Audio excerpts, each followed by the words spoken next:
considerar tres aspectos. El primer aspecto es que la obra esté vigente, dado que el año pasado la lluvia tuvo un alto nivel de exigencia. En segundo lugar, que las obras hayan tenido algún premio o algún buen reconocimiento de crítica.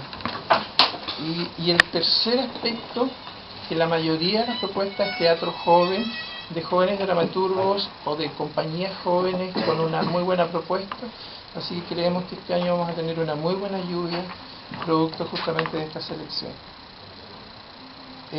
Destacar también el equipo que este año ha estado trabajando en la producción, que es el equipo de nuestra Corporación Cultural, lo que hace